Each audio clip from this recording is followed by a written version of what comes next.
Hello everybody. आज term 2 के class 12th के एक विषय पर मैं डिस्कस करूंगी और ये आपके लिए हेल्पफुल होगा। अभी जो बच्चे क्लास 12th के बोर्ड एग्ज़ाम देने जा रहे हैं, अपेयर होने जा रहे हैं, उनके लिए ये हेल्पफुल होगा। क्लासेस में आप जो भी सीखते हैं, समझते हैं, और उसके अलावा अगर इसी विषय पर आप दोबारा सुनते हैं तो आपके नॉलेज में परफेक्शन आता है। और मेरी ये कोशिश है कि ये नॉलेज डोर स्टेप तक आपके पास पहुँचे, आपके मोबाइल तक पहुँचे। तो एक प्रयास है।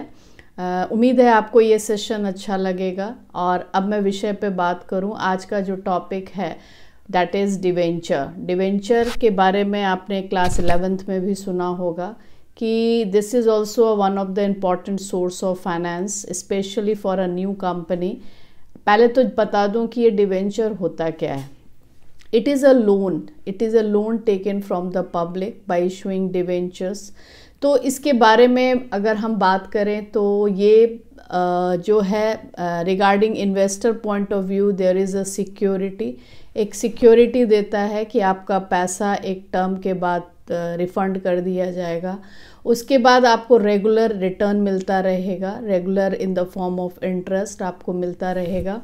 और यहाँ पे किसी भी तरह का रिस्क इन्वॉल्व नहीं है। तो this source of finance is for those who are don't want to take any risk. तो अगर हम स्टूडेंट के पॉइंट ऑफ व्यू से बात करें तो आपके सामने हो सकता है डिफाइंड डिवेंचर।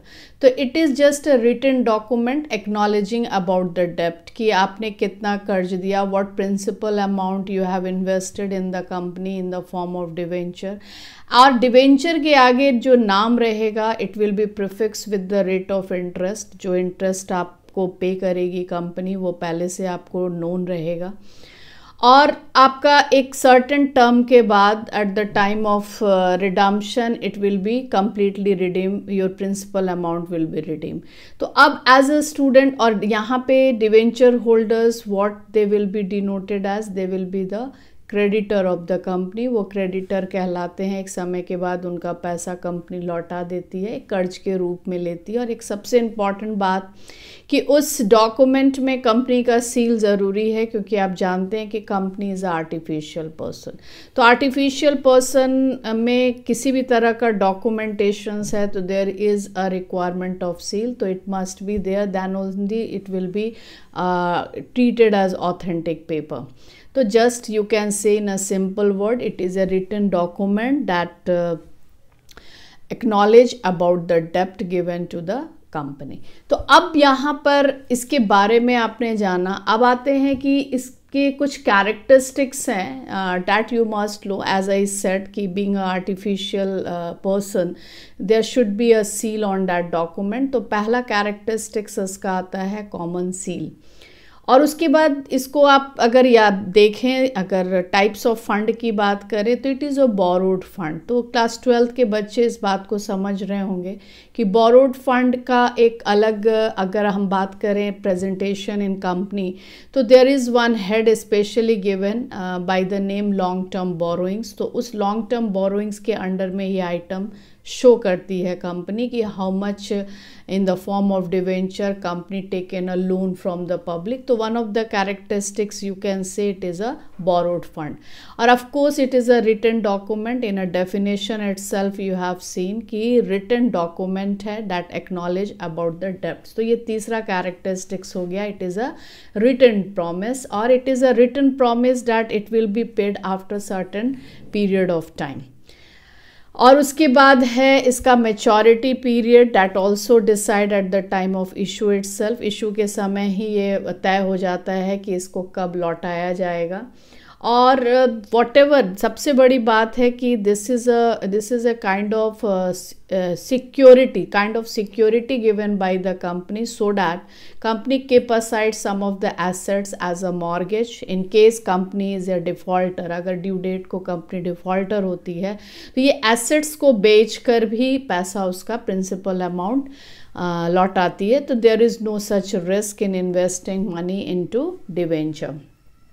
और भी बहुत से इसके कैरेक्टरिस्टिक्स हैं, बट बेसिकली अगर हम पॉइंट आउट करें तो you can point out some of the characteristics that there should be a common seal, it is a borrowed fund, it is a return promise, there is a certain maturity period, after that this money will be returned back and the claim can be done by the debentures on the assets. So this is all about the characteristics जो मैंने आपको बताया.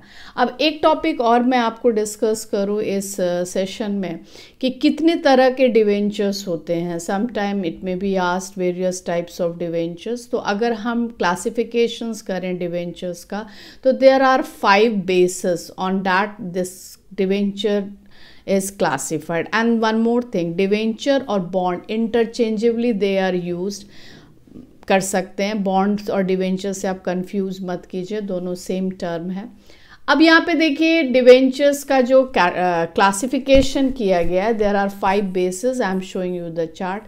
On the basis of security there are 2 types of debentures. एक secure debenture होता है जिसके against company कुछ assets as a mortgage रखती है. In case if company is not able to repay the money on maturity date, then this assets will be used to repay the loan. लेकिन unsecured में as no such security is given, and generally the renowned company, good positions, financially strong company don't give any kind of security. Then also public have a faith that this money will be returned back on particular period of time. तो वहाँ कोई security नहीं है, unsecured debenture है. ये एक security basis पे आपने कहा. टेन्योर का मतलब हुआ कि after certain time, certain period of time. Generally debentures का जो ड्यूरेशन होता है 10 to 20 ईयर्स तक के लिए आप मान के चलिए कि ये पैसा आप इन्वेस्ट करते हो कंपनी में. तो after 10 years what ever is the tenure, it may B it must be specified eight the time of issue itself. तो ये आपका रिडीमेबल कहलाएगा अगर एक टेन्योर के बाद इसको लौटाने की बात कंपनी कहती है. इररिडीमेबल तब होगा जब it is not paid during the life time of the company. When it will be redeemed, when at the time of wind up, of course the priority is given because it is external liability. तो पहले इसका कर्ज, ये पैसा चुकाएगी company, उसके बाद ही share holders का पैसा लौटाती है. तो irredeemable में है कि during the lifetime of the company this money is not repaid. अब अगर हम बात करें कि रिडम्पशंस, यहाँ पे कन्वर्जन बेसिस पे भी 2 कैटेगरी होता है, convertible debenture and non convertible debenture. यहाँ कन्वर्ट किस में करना है, शेयर्स में. अगर मान लीजिए डिवेंचर होल्डर्स चाहते हैं कि they want to become a share holder, तो there is a option open for them in case of convertible debenture. लेकिन उसके लिए एक सर्टेन टाइम होता है. Within that time period if you give the concern to the company that you want to convert your debenture into shares, तो this facility is available. But in case of non convertible debenture this facility is not available to debenture holder. तो on the basis of conversion भी आप 2 तरह का debenture देख रहे हो, convertible and non convertible. उसके बाद एक और बेसिस है on the basis of coupon rate. तो वहाँ पे आप क्या देखते हैं, एक है zero coupon rate. That it means कि rate is not known, what rate of interest company is going to pay is not known, और at the time of issue it is issued at discount and redeem at par. मतलब जो face value है वो आपका लौटाती है, लेकिन issue करते समय फेस वैल्यू से कम पर आपको इशू करती है. तो sometime that difference is considered as a return. यहाँ पे डिवेंचर होल्डर डिफरेंस को रिटर्न मान सकते हैं. तो जीरो कूपन में rate is not known, but fix rate coupon में क्या होता है, फिक्स कूपन रेट में क्या होता है, आप देखोगे नाम के साथ ही एक रेट लिखा रहेगा, 12% डिवेंचर, 11% डिवेंचर. तो this 11% means for what, that is rate of interest you are going to get at the on the regular basis. तो वो मोड तो पहले डिसाइड होगा कि इंटरेस्ट आपको हाफ ईयरली मोड पे देंगे या एनुअली मोड पे देंगे. तो ये 2 तरह के आपके डिवेंचर्स हैं on the basis of coupon rate. और बात करें फाइनली कि on the basis of registration की, this is also one of the basis to categorize debenture. तो वहाँ पे 2 तरह के डिवेंचर हैं, एक रजिस्टर्ड डिवेंचर है और एक बियरर डिवेंचर है. तो रजिस्टर्ड डिवेंचर में क्या है कि on the name in on which it is issued, the name is already recorded with the company and interest will be paid to that person only. But it's very difficult to transfer this debenture, it is only registered with the specific specific person. But in case of bearer debenture, there is a facility that anytime you can liquidate, anytime you can convert this debenture into cash. It means it is transferable. आप जब चाहे तब security market में इसको sell out कर सकते हैं. तो आपको जो मैंने अभी एक्सप्लेन किया various types of debenture on the basis of 5 category, तो अगर हम इंडिया के कॉन्टेक्स्ट में बात करें तो जहाँ जहाँ रिस्क फैक्टर है उस तरह के डिवेंचर्स जनरली कंपनी इशू नहीं करती है.